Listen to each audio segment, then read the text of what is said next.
ये 12-14 मिनट की ऑडियो सुनने के बाद अगर आपको लगता है कि गद्दार हिंदू एल्विश यादव ने हिंदुओं के साथ गद्दारी की मुनव्वर को गले लगा के, तो एल्विश यादव के Insta handle, YouTube handle, Twitter handle पे तीनों जगह जाइए और स्पैम करिए कि गद्दार हिंदू एल्विश यादव हिंदुओं से माफी मांग मुनव्वर को गले लगाने के लिए। तीनों प्लेटफॉर्म पे, एल्विश यादव के तीनों प्लेटफॉर्म पे कम से कम 5-5 लाख कमेंट्स होने चाहिए ताकि उस गद्दार को हिंदूज की औकात पता चले, क्योंकि उसने पूरे मुद्दे को डिविएट करके हिंदुओं से माफी नहीं मांगी, नहीं मांगी, नहीं मांगी। ये वीडियो अंत तक देखना।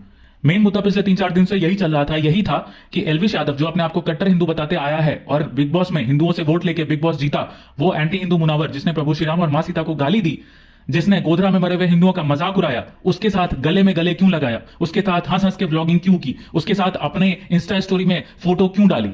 रैंडम सेना ने मुद्दा यही उठाया था। रैंडम सेना ने पिछले 6 महीने में उसको इतना सपोर्ट किया, बिग बॉस में अपना पेज पूरा समर्पित कर दिया था, इसलिए कि एल्विश यादव जैसा हिंदू अगर फेम पाता है तो वो सेकुलर हिंदूज को प्रमोट करेगा कट्टर हिंदू बनने के लिए। लेकिन ठीक इसका अपोजिट हुआ, एल्विश यादव ने मुनव्वर को गले लगा लिया।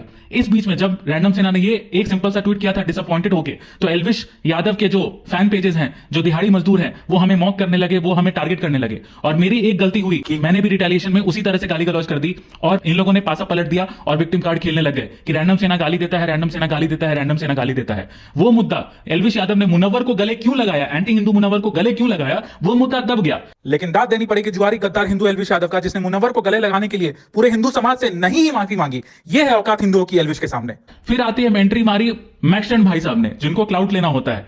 वो एल्विश से भिड़े एल्विश यादव ने वो मुद्दा को डिविएट करने के लिए कि एल्विश यादव ने मुनव्वर फारूकी को गले क्यों लगाया, ये मुद्दा ऊपर पीक पे ना जाए, इसलिए उसने मैक्सटन जैसे छोटे बच्चे को पोक कर दिया और एड्रेस पे बुलाया उसको। मैक्सटन चला गया, पिटाया, मैक्सटन कुटाया। उसके बाद मैक्सटन मुझे कॉल करके मैसेज करता है, मैसेज किया, कॉल किया कि भाई तुम मेरा साथ दोगे। मैंने बोला हाँ ठीक है साथ दूंगा, लेकिन अगर करना है तो एफआईआर करो तभी मैं साथ दूंगा, नहीं तो साथ देने का कोई मतलब नहीं होता है। सोशल मीडिया पे रीच लेने का मतलब नहीं है। अगर आप पिटाए हो, आपको जान से मारने की धमकी एल्विश ने दी है, तो आप जाके एफआईआर करो। मैक्सटन ने एफआईआर किया।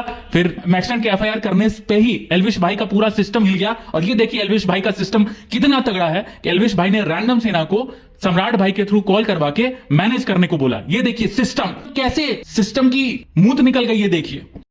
रैंडम सेना का जो इमेज आप खराब किए हो, आप रैंडम सेना रैंडम सेना की इमेज वही है भाई, नहीं है भाई। मैं मैक्सटन की बात कर रहा हूँ, इस टाइम की बात करो। मैक्सटन का मैटर हम सुलझाएंगे, आपको रैंडम सेना से सुलझाओ ना।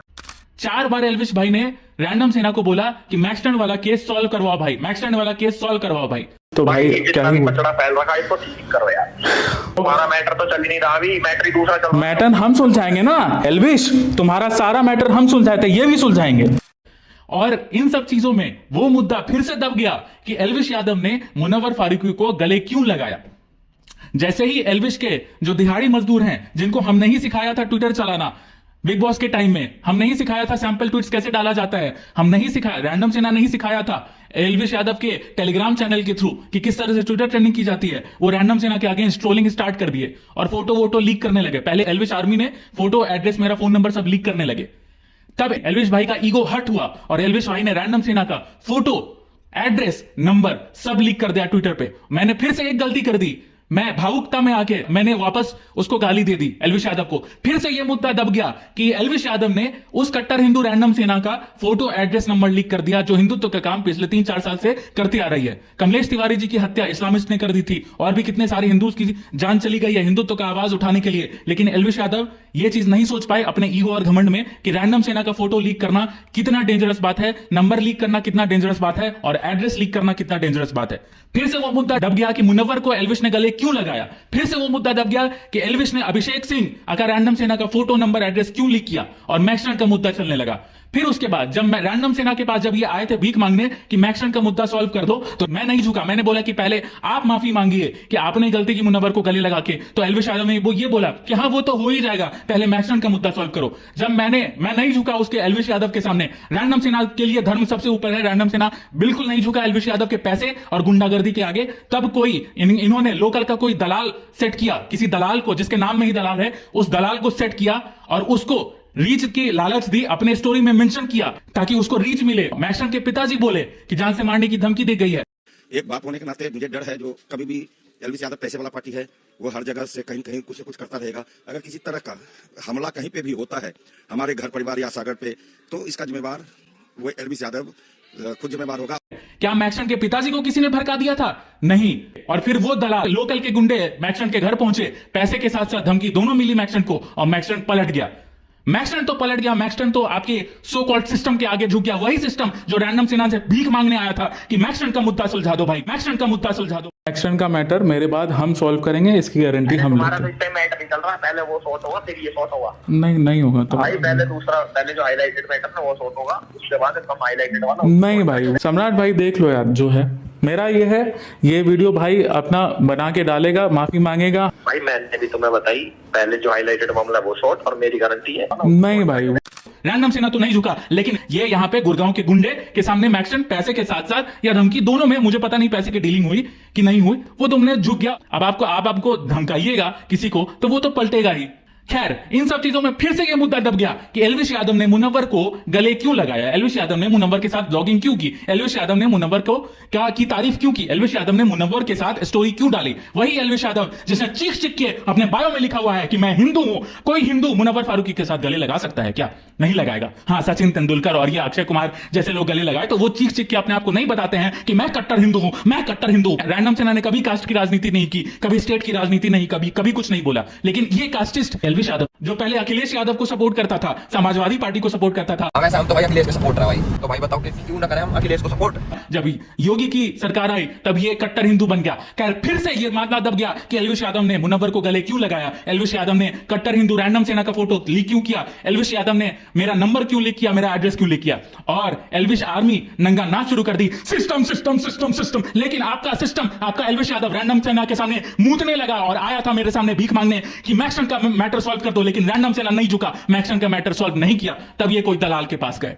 एल्विश यादव भाई कल बड़ा बड़ा रुद्राक्ष का माला पहन के आए, ये साबित करने के लिए मैं कट्टर हिंदू हूं, मैं कट्टर हिंदू हूं। लेकिन मैंने आज तक इनको कभी भी रेगुलरली कोई रुद्राक्ष का माला पहनते नहीं देखा, क्योंकि ये जानते हैं कि सोशल मीडिया के कट्टर हिंदू कितने रियल कट्टर हिंदू और कितना बेवकूफ बनाना कितना आसान है कट्टर हिंदुओं को, कि एल्विश यादव जैसे ढोंगी सट्टाबाजी हिंदू अपने आप को कट्टर हिंदू बता सकते हैं। अब बात यही आती है कि क्या रैंडम सिन्हा ने जब पिछले 6 महीने में अपना पूरा समर्पण किया था, पूरे हिंदूज ने वोट दिया था, पूरे हिंदू समाज ने एल्विश यादव को वोट दिया था कट्टर हिंदू समझ के, तो क्या एल्विश यादव को मुनव्वर के साथ गले लगना चाहिए था? मैं बार बार यही सवाल पूछता हूं कि क्या एल्विश यादव को मुनव्वर के साथ गले लगाना चाहिए था? क्या एल्विश यादव को मुनव्वर के साथ स्टोरी डालना चाहिए था? क्या एल्विश यादव को मुनव्वर के साथ हंस गुल के ब्लॉगिंग करनी चाहिए थी? नहीं करनी चाहिए थी। क्या एल्विश यादव ने अपनी इस गलती के लिए माफी मांगा? नहीं मांगा, क्योंकि वो घमंडी है और वो जुआ प्रमोट करके उसके पास लाखों करोड़ों अरबों पैसा है और उसके पास सिस्टम भी है, उसके पास बीजेपी आईटी सेल के 2-3-4 दलाल भी हैं जो उसके बड़े बड़े नेताओं के साथ मीटिंग करवाते हैं, तो उसको डर नहीं लगता। और पैसे के दम पे किसको नहीं खरीदा जा सकता है, लेकिन आप पैसे के दम पे रैंडम सिन्हा को कभी नहीं खरीद सकते, कभी नहीं खरीद सकते, कभी नहीं खरीद सकते। आपका सिस्टम आया था मेरे सामने भीख मांगने कि मैक्सन का मैटर सॉल्व कर दो, मैं नहीं झुका। मैं चाहता तो एल्विश यादव के बारे में भी नहीं बोलता इस चीज को, मैं दोस्ती को ऊपर रखता, लेकिन आपको गर्व होना चाहिए रैंडम सिन्हा पे कि रैंडम सिन्हा ने धर्म को ऊपर रखा। और एल्विश यादव ने भी गद्दारी की तो एल्विश यादव के अगेंस्ट भी बोला रैंडम सिन्हा। सच्चाई का रास्ता हमेशा कठिन होता है, मैं कोई डीलिंग नहीं दे रहा हूं, लेकिन आपको अगर आप शांति दिमाग से मन में सोचोगे तो रैंडम सिन्हा नहीं झुका, रैंडम सिन्हा एल्विश यादव के सामने नहीं झुका। रैंडम सिन्हा ने एल्विश यादव के अगेंस्ट आवाज उठाई, धर्म के खिलाफ बोलने पे, धर्म के खिलाफ, धर्म को गाली देने वाले को गले लगाने पे एल्विश यादव के खिलाफ भी रैंडम सिन्हा ने आवाज उठाई। ये एग्जांपल सेट होता है कि कोई रैंडम सिन्हा पे ये इल्जाम नहीं लगा सकता कि मैं गद्दार हूं, मैं दलाल हूं। ये जरूर इल्जाम तुम लगा सकते हो कि मैंने कोई गाली दी, मैंने कुछ किसी को गाली गलौज की। और जितने भी फेक स्क्रीनशॉट वायरल हो रहे हैं कि मैंने सिखों को गाली दी, मैंने शूद्रों को गाली दी, अगर कोई माई का लाल ये प्रूव कर दे वो स्क्रीनशॉट सही है तो मैं अपना पेज बंद करके मैं जेल जाने को तैयार हूं, लेकिन किसी के माई के लाल में कुव्वत नहीं है कि इस चीज को प्रूफ साबित कर दे। एल्विश यादव ने वो भी चीज को कोट किया। सारा मामला दब गया। एल्विश यादव के टट्टे जिनको हमने सिखाया था ट्विटर चलाना, वही हमारे अगेंस्ट ट्वीट कर रहे हैं और बोल रहे हैं कि एल्विश भाई का तो सिस्टम है। सिस्टम नहीं है भाई तुम्हारे एल्विश भाई का। तुम्हारे एल्विश भाई जुआ प्रमोट करते हैं, दलाली करते हैं और तुम जैसे मजदूरों को बेवकूफ बनाते हैं और पैसा अपने घर में नोट छापते हैं और तब नोट के दम पे दलालों को खरीदते हैं और तब धमकाते हैं लोगों को। यही चीज है सिस्टम तुम्हारे भाई का। और ऐसे सिस्टम को अगर तुम प्रमोट करते हो तो तुम भी दिहाड़ी मजदूर हो। तुम अपने मां बाप को यह बताना कि मैं एक जुआरी के सिस्टम को ऑनलाइन प्रमोट करता हूं अपने बाप से, मां बाप से पूछना कि क्या मैं सही हूं, पूछना अपने मां बाप से। बस यही चीज है भाई। रैंडम सेना न कभी झुका है न कभी झुकेगा किसी के भी सामने। रैंडम सेना सिर्फ और सिर्फ अपने धर्म का प्रचार करेगा और धर्म के लिए स्टैंड लेगा, चाहे वो एलविश यादव हो चाहे वो कोई भी हो। हमने पिछले 3-4 साल में इतने हजारों काम किए हैं कि मैं गिना गिना के थक जाऊंगा। बस यही चीज है कि सारा मुद्दा यही था कि एलविश यादव ने मुनव्वर फारूकी को गले क्यों लगाया, स्टोरी क्यों डाली, अपने आप को कट्टर हिंदू साबित करते हुए। एलविश यादव ऐसे कट्टर हिंदू हैं जो श्री राम के नाम पे हुडी बेच के अपना घर भरते हैं और वही प्रभु श्री राम और मां सीता को गाली देने वाले मुनव्वर को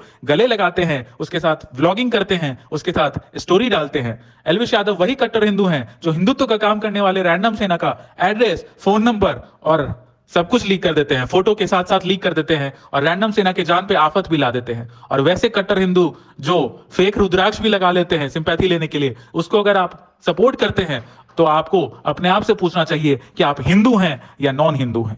वैसे एलविश भाई का जो सिस्टम है, रोला है, एलविश भाई की सिस्टम निकल गई थी, मूत निकल गई जब हमने इनका सट्टाबाजी का प्रचार किया कि ये सट्टाबाजी करते हैं। इन्होंने अपना पूरा सट्टाबाजी का पोस्ट डिलीट कर दिया। आने वाले टाइम में 4-5-6 दिन में आईपीएल फिर से शुरू हो रहा है, ये फिर से सट्टाबाजी करेंगे। लेकिन ये भी जान लीजिए कि आने वाले कुछ समय में आप पे ईडी रेड जरूर होगा, जरूर होगा, जरूर होगा। सीतारमन जी के ऑफिस तक जरूर पहुंचेगा, जरूर पहुंचेगा, जरूर पहुंचेगा। आपका बिजनेस जो दलाली आप करते हैं सट्टाधारी, सट्टा प्रमोट करके, वो बिजनेस तो आने वाले समय में बंद होके ही रहेगा। और अभी भी मैं ये कहता हूं कि आपने मुनव्वर फारूकी को गला लगा के गलत किया, आपने मुनव्वर फारूकी के साथ स्टोरी डाल के गलत किया, आपने कट्टर हिंदू रैंडम सेना का फोटो लीक करके गलत किया, एड्रेस लीक करके गलत किया, नंबर लीक करके गलत किया। अगर मुझे कुछ होता है तो उसका जिम्मेदार सिर्फ और सिर्फ आप होंगे। और आपके सिस्टम के सामने रैंडम सेना कभी नहीं झुका, कभी नहीं झुका, कभी नहीं झुका। जय जय श्री राम।